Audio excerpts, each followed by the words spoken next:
Qué buenos amigos,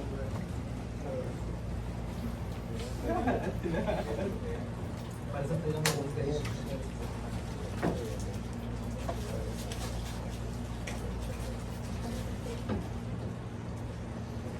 Muy bien, ahora vamos a hacer ya no la evaluación del equilibrio ácido-base, sino la evaluación respiratoria del paciente, que es lo que interesa un poco más en neumología. No quiere decir que el otro no interesa. Sobre todo los trastornos respiratorios. ¿Cuánto dijimos que era el PO2 normal? 35, 45, 45.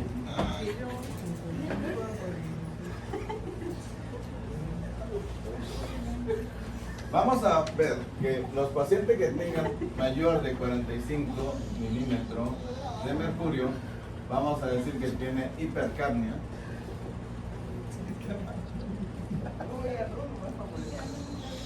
Y los que tengan menor de 35, muy bien, hipo.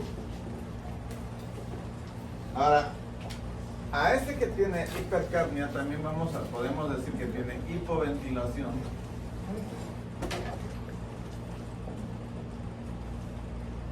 Alveolar.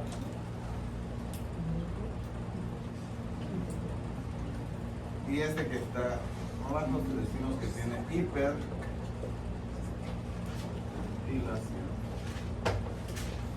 alta. Independientemente si tiene alteración del pH, eso es lo que se considera.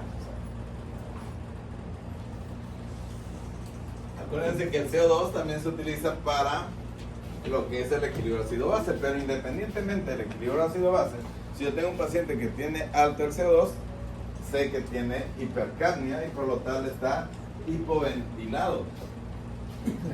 Toda patología que me produzca hipoventilación alveolar me va a condicionar una hipercapnia, con o sin acidosis respiratoria o acidemia. Y toda aquella patología que me incremente la frecuencia respiratoria y me baje el CO2 me va a producir una hiperventilación. Muy bien, entonces lo que son los términos hipoventilación e hiperventilación solamente lo podemos observar en una gasometría observando el CO2, si está alto o está bajo. Muy bien, como le dije, independientemente de. Ahora, si el CO2, si la presión arterial del CO2 es mayor o igual a 50 milímetros de mercurio, en algunos autores dicen 60 milímetros de mercurio, podemos decir que tiene una insuficiencia respiratoria tipo 2.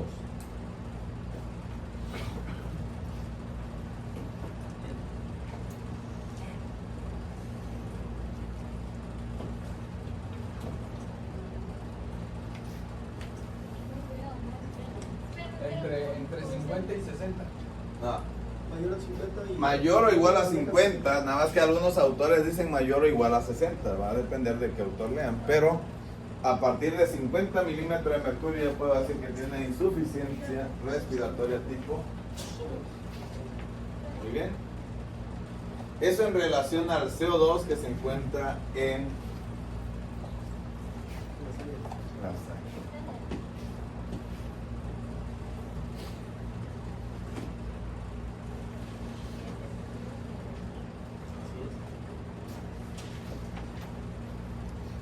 Ya puedo borrar esto, ¿no?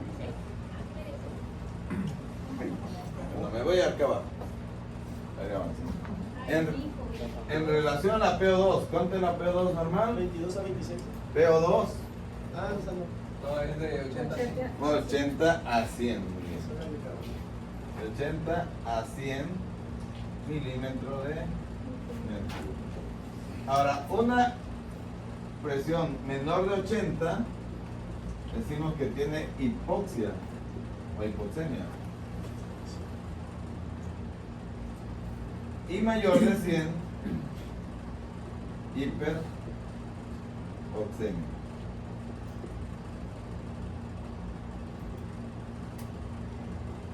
Bien. La hipoxia puede ser leve, moderada o severa. Pero menor de 60 milímetros de mercurio decimos que tiene insuficiencia respiratoria tipo 1. Bien. Y un paciente con un oxígeno menor, una presión de oxígeno menor de 60 milímetros de mercurio, decimos que tiene una insuficiencia respiratoria tipo 1. Esos dos tipos de insuficiencia son criterios para intubación del paciente.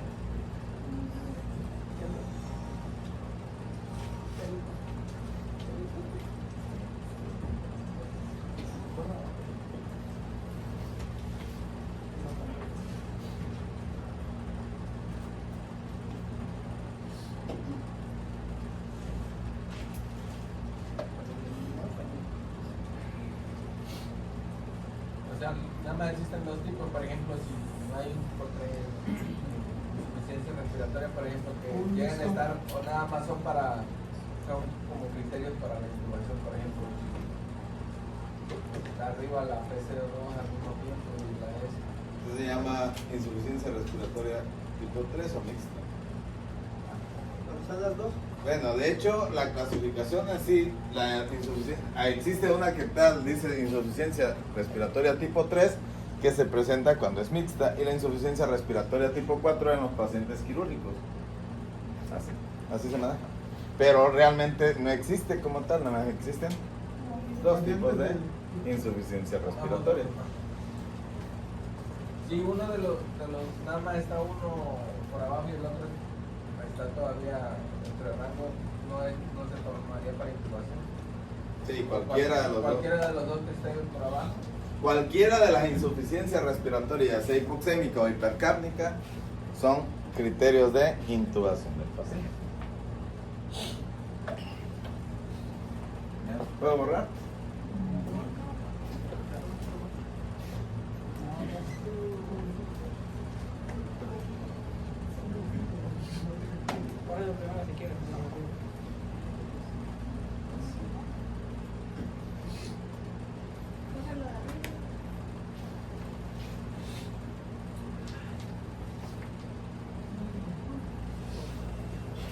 Muy bien. ¿Ya eso ya también? Ya. Tómale foto.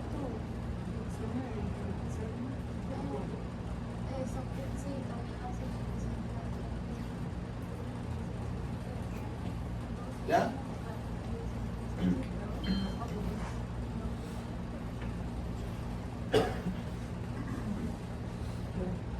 Muy bien.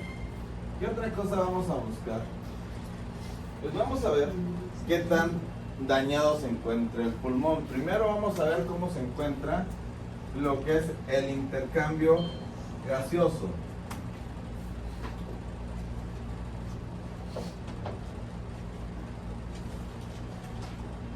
O sea, la hematosis.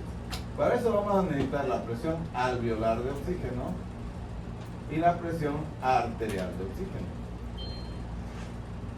Y lo que nos interesa no son los rangos como tal de ellos, sino esto, que es la diferencia alveolo-arterial de oxígeno. Se escribe así. Y que debe de ser de 10 milímetros de mercurio. Máximo 20 milímetros de mercurio. Como máximo. Una diferencia muy elevada me está indicando que hay afectación en el intercambio, ya sea por problema a nivel de la membrana alveolo capilar,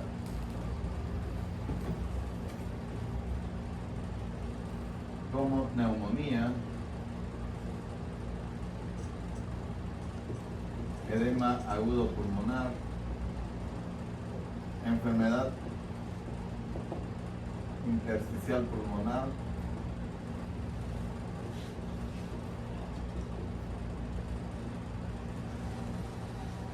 o llamado Schumann.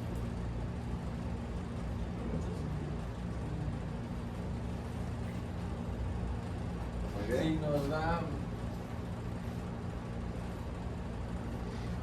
¿Por qué veces dos? si es una diferencia de 0. Sí, de O2. No, al de al lado de la A. A2. Es A también. Pero Ah. puede darse los casos que de 0, doctor. ¿Eh? Puede darse los casos que de 0. Sería muy raro que se pasara todo el oxígeno hacia adentro. Pero digamos que vaya a pasar, No pasa no hay nada. ningún efecto. El problema es cuando no pase.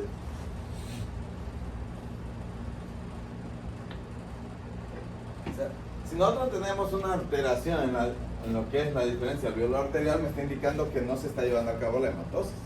O sea, que el oxígeno se está quedando. Entre más alto me está indicando que todo el oxígeno, en vez de pasar, se está quedando en el alveolo.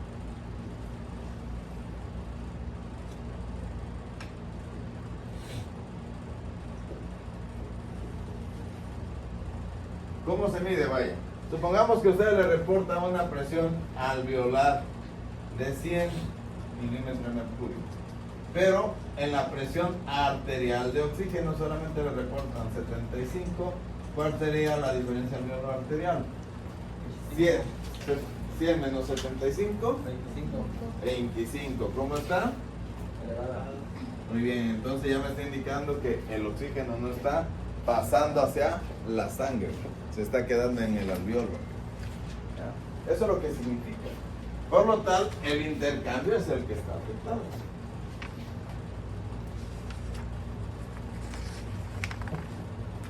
EAP, ¿qué era? ¿Cuál? EAP. Edema agudo pulmonar. ¿Y Shunt? Es un cortocircuito, o sea que no sé si se acuerdan que vimos que la zona de West, que hay áreas del pulmón donde está bien perfundido, pero mal ventilado, y hay otras que están bien ventilados, pero mal perfundidos, ¿no? El shunt es ese cortocircuito donde se incrementa la zona que o no está bien, o está bien ventilada, pero no hay irrigación, o donde hay buena irrigación, pero no hay ventilación. También, lógicamente, ahí se afecta el intercambio. ¿Ya puedo borrar?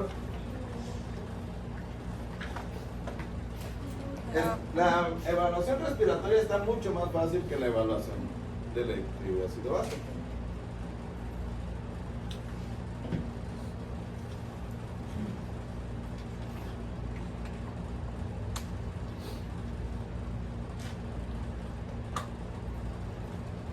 ¿Listos?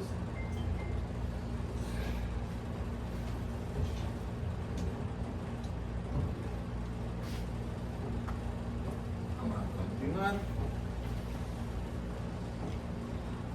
Y ahora vamos a ver lo que se conoce como índice de Kirby, que es el FiO2, la presión arterial de oxígeno es A, no voy a tener que escribirlo así, presión arterial de oxígeno entre el FiO2. Vamos a suponer que ustedes tienen una presión arterial de oxígeno de 80 milímetros de mercurio y respirando a un FiO2 de 0.21, o sea, de 21%. ¿Cuánto tendría de índice de Kirby? De PO2 sobre PO2.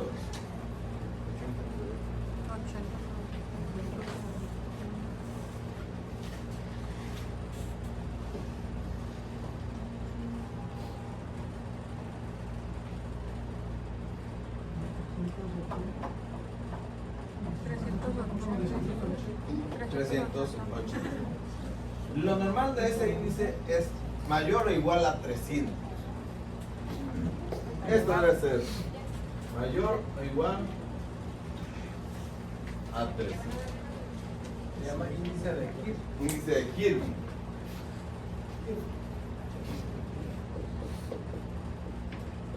Kirby, algo así se escribe. O la I al revés, pero... No sé para qué nos sirve. Oye, el índice de Kirby me indica lesión pulmonar aguda.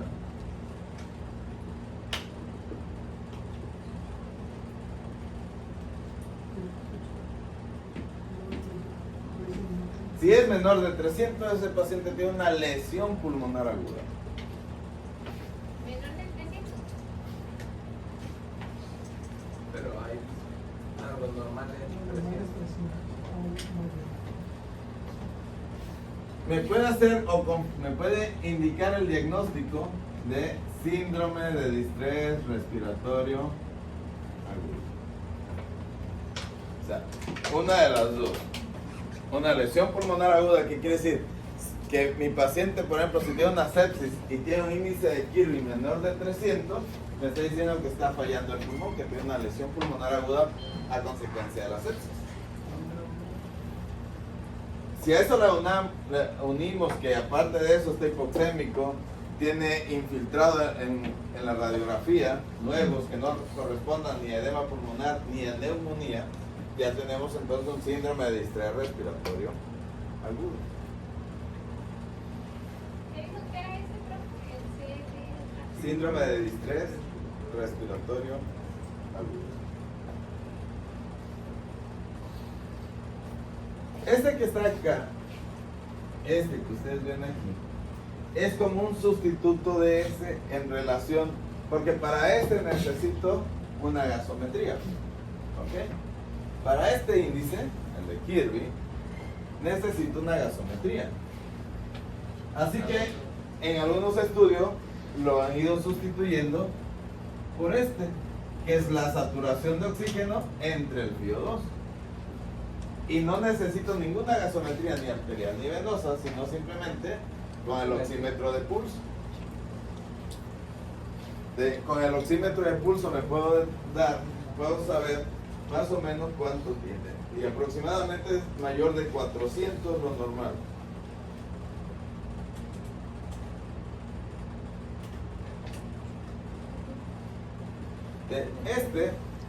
La saturación de oxígeno entre el FiO2 lo normal es mayor a 400. Por ejemplo, está saturando 98%. 98%. 466. Y al 21%, ¿cuánto sería? 466. Muy bien, ya está mayor de 400. Dijo que ese no debe de ser mayor a 400. Lo normal es mayor a 400. Ah. Si está menor de 400, entonces también ya tenemos una lesión pulmonar aguda. Para casi decir que tiene una lesión pulmonar aguda, sería tomando en cuenta menor del 84% de saturación, o sea, 83%. Porque con 84%. Te voy a poner un ejemplo. Supongo que tú tienes un paciente con sepsis en el hospital y le pones oxígeno y tiene un FiO2 del 40%. Y te está saturando a 95%. ¿Cuánto sería el índice? 95 entre 0. ¿Cuánto? 200. ¿Ya tiene lesión pulmonar aguda o no tiene lesión pulmonar aguda? Sí. Ok, pues es que me sirve para el paciente crítico, no me sirve para la persona normal. Siempre sé que voy a estar normal.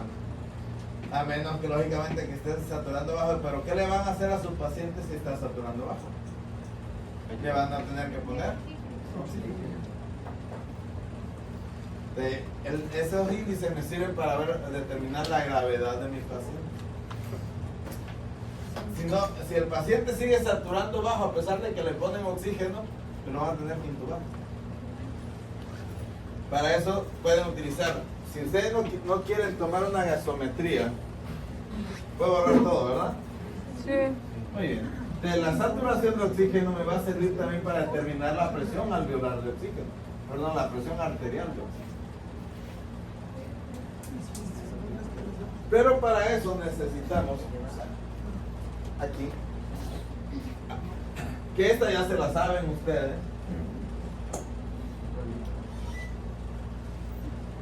Se llama curva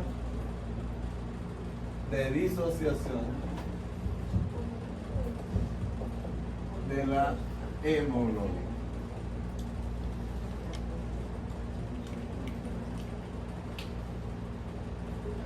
Esa curva de disociación de la hemoglobina, aquí tiene la presión arterial de oxígeno y aquí la saturación de oxígeno.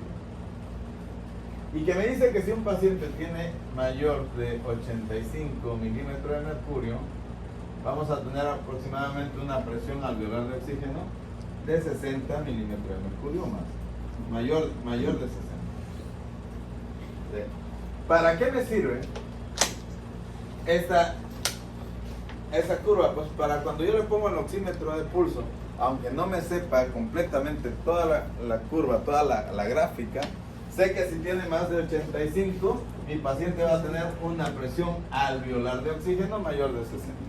Y por lo tal, no requiere intubación en ese momento, porque el criterio es de que sea menor de 60. No sé si me entendieron. ¿A qué fue lo que van a intubar los que tienen Menor menor de 60? de 60 milímetros de mercurio de la presión alveolar o una saturación menor a 85% de saturación. Lógicamente hay otras condiciones, hay otros criterios para intubar. Si tu paciente está con 86 pero está tiros intercostales, aleteos nasales, se te va a cansar y por lo tal no vas a intubar. Pero ya no por la saturación, sino por la frecuencia respiratoria. Una frecuencia mayor de 32 es un criterio también de intubación. Muy importante que no nada más nos quedemos con un criterio, hay muchos criterios de intubación. Ok, hasta ahí entendieron lo que es la evaluación respiratoria del paciente. Y en la gasometría, de hecho, es todo lo que hacemos de la evaluación respiratoria del paciente. Nosotros lo hacemos aquí. Pues nada más si eres médico, sí.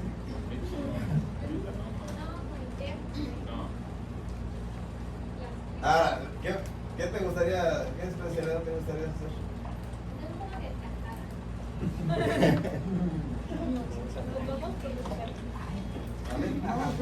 Descartamos cardio, descartamos neumo, Descarta gastro. también gastro, endocrino.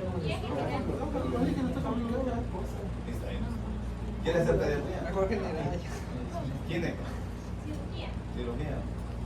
En pediatría se ve. Ah, bueno. No, entonces no, porque sí tiene que saber todo eso. En pediatría lo ves.